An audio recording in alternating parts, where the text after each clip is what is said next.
Why did the sky suddenly show anomalies before the Great Earthquake? Tangshan fireballs. The sky changed color. Floating light balls in the sky. This is not just a modern record. Ancient humans had similar descriptions. These are warnings from the Earth, or some kind of mysterious signal. For a long time, the scientific community was reluctant to admit it. The reason is simple: it's too rare, too brief and hard to capture on camera. You can imagine a phenomenon that only appears before a few earthquakes and lasts for a very short time. It's already extremely difficult to leave evidence. So a long time ago, these descriptions were mostly rumors, mistaken for myths, misunderstood as myths. The earliest records can be traced back to ancient China and Japan. Around 373 AD, historical records from China's Eastern Jin dynasty mention, before the earthquake, the sky showed glowing phenomena like fire dragons. For people at that time, they didn't even know why the earth shook, let alone understand why the sky would light up. So these accounts were naturally interpreted as miracles, omens, or supernatural powers. Ancient Greece also had similar records. Historian Callisthenes mentioned, in 373 BC, before the devastating earthquake in Helike and Bura, giant pillars of fire appeared in the sky.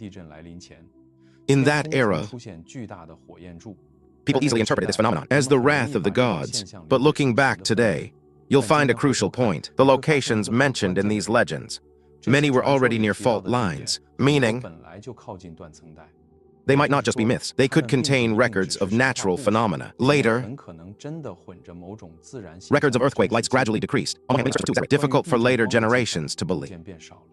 On the other hand, after the 19th century, electric lights and telegraphs, electrical systems became widespread. Many unusual light phenomena were first suspected to be electrical faults. Furthermore, with the establishment of modern seismology, the entire theoretical framework focused on seismic sources and faults and measurable content. Phenomena like earthquake lights, which seemed hard to quantify and reproduce, were excluded from mainstream academic discussion for a long time, until 1965. In Matsushiro, Japan, a dentist named Rinrei Hui, who was an avid photographer, that night, she captured an unusually bright sky, blue-white with a hint of red, covering a vast area, almost the entire night sky.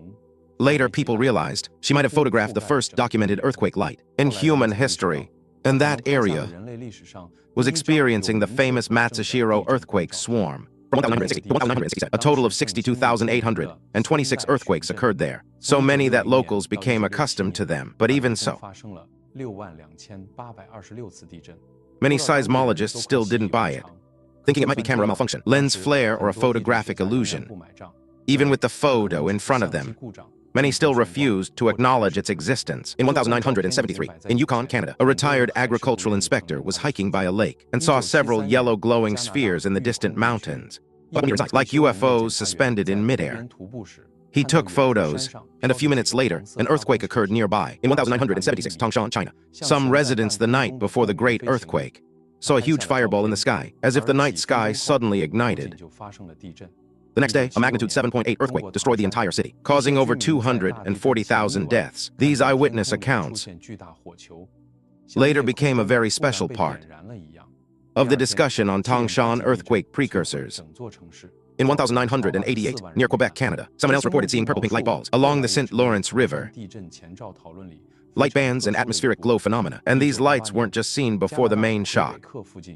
They were reported during the aftershocks too. What truly shifted things was the 2007 Pisco earthquake in Peru. That earthquake had a magnitude of 8.0. Before the earthquake,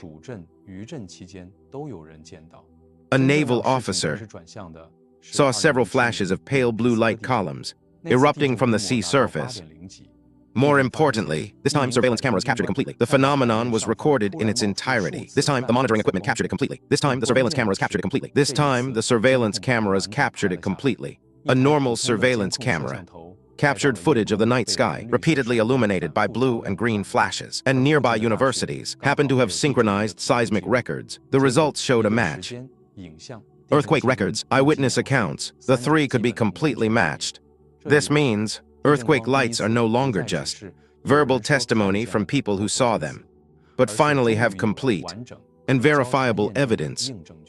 Since then, earthquake lights have truly entered serious scientific discussion. Later, L'Aquila, Italy in 2009.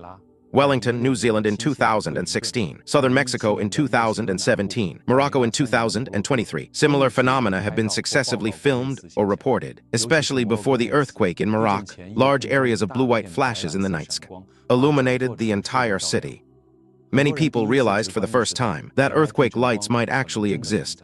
So where do they come from? The main explanations currently fall into two core paths.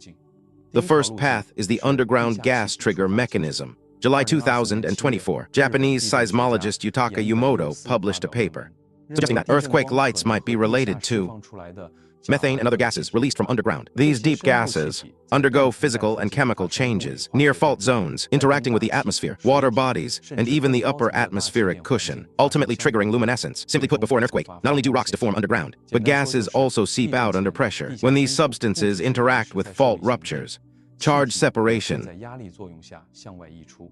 and air ionization, they can create abnormal light above the surface. Yumoto also specifically analyzed the 1965 Matsushiro earthquake swarm in Japan. He proposed that the Matsushiro earthquake area had pre-existing microfissures from volcanic activity. Deep, high-temperature, high-pressure, CO2-rich fluids emerge from the ground. This can trigger earthquakes and also cause complex charge changes between the fault edge and the surface. These charge fluctuations, when superimposed with charges in the clouds above, can trigger earthquake lights. The second path is more frequently mentioned by scholars now. Discharge from stressed rocks. Its core idea is that rocks underground experience immense stress before and after earthquakes. Certain crystal defects within the rocks release charges when compressed or fractured. Rocks that are normally insulators, under specific conditions, exhibit semiconductor-like properties. Thus, charges begin to move within the rocks and conduct to the surface. Researchers have compiled statistics on 65 earthquake-like cases in Europe and America, with relatively credible records. The results showed that about 80% corresponded to earthquakes with a magnitude greater than 5.0. And this phenomenon mostly occurred before or during earthquakes, rarely after the earthquake ended. In some cases, the light could be seen as far as 600 km from the epicenter. Interestingly, 97% of earthquake-like cases are associated with a geological structure called a near-vertical fault. And such faults only account for about 5% of global seismic activity. Of this 5%, only less than 0.5% actually exhibit earthquake lights. This means they do exist, but the conditions for their appearance are extremely strict. If we continue to infer from this theory, for earthquake lights to appear, at least several conditions must be met simultaneously. First, the rocks themselves must be suitable, such as basalt, andesite, and other volcanic rocks.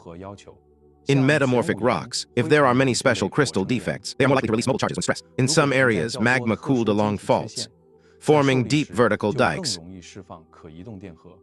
reaching depths of up to 97 km. These dikes act like natural wires, guiding charges generated underground to the surface. Second, the stress accumulation must be rapid. If the stress is applied, and the rocks experience strong compression and shear in a short time, local charge density can rapidly increase, even entering a very rare state called solid-state plasma.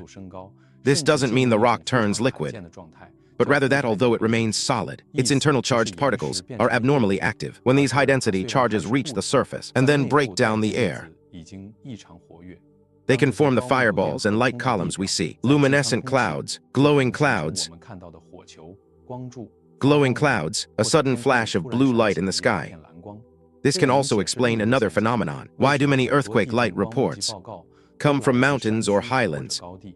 Because mountain peaks and ridges have sharp terrain, which can form stronger local electric fields and ionize the air more easily. Once the air is ionized, it produces luminous phenomena. So the question is, since it often appears before earthquakes, can it be used for prediction? Theoretically, this idea sounds very appealing. If an area is already prone to earthquakes, and you suddenly see unexplainable, anomalous lights, it seems like it should be an effective warning signal, but reality is not that simple.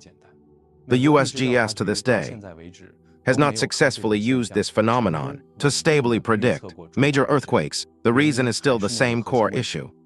It's too rare, too unstable, and too hard to standardize. Not every major earthquake has earthquake lights. and not every strange light means an earthquake will occur. It must be made clear, it's just a very rare phenomenon accompanying earthquakes. It cannot be used as an official earthquake warning or a basis for disaster avoidance. At least not yet. It cannot be used as a reliable earthquake warning signal. Of course, in isolated cases, it might have saved lives. For example, before the 2009 L'Aquila earthquake in Italy, someone saw strange flashes of light and remembered reading about earthquake lights. So they evacuated their families from the dangerous area early. Later, the earthquake did strike. Similar incidents in China and other earthquake-prone regions have also been sporadically recorded, but these are still isolated cases, not enough to support a mature and stable earthquake warning system. So regarding earthquake lights, today's scientific community has roughly reached this point. It's most likely not just folklore. Photos and videos, earthquake monitoring records, and cross-case evidence from around the world have brought it from legend into reality. But its formation mechanism is still not fully unified. Underground gas core release, delayed compressed air ionization. These explanations all have corresponding research and evidence, but no single theory yet can explain all observed cases alone. At the same time, its occurrence probability is extremely low, so rare that even if you know it exists, you might hardly ever wait for it. And what science fears most are phenomena that occur infrequently, are short-lived, and are difficult to monitor with pre-deployed equipment, difficult to reproduce stably in the lab, and extremely hard to encounter in the wild. So the progress of related research has been slow. But it is precisely because of this that earthquake lights remain fascinating. It's not interesting because it's mysterious, but because it occupies a very special position.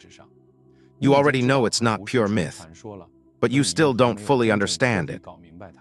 The Earth's surface always looks calm, but deep underground, massive rock layers are constantly breaking under pressure, releasing energy, and sometimes these deep changes might first manifest as a flash in the sky, like a brief signal from Earth before a disaster strikes. I'm Lao Mai. See you in the next universe.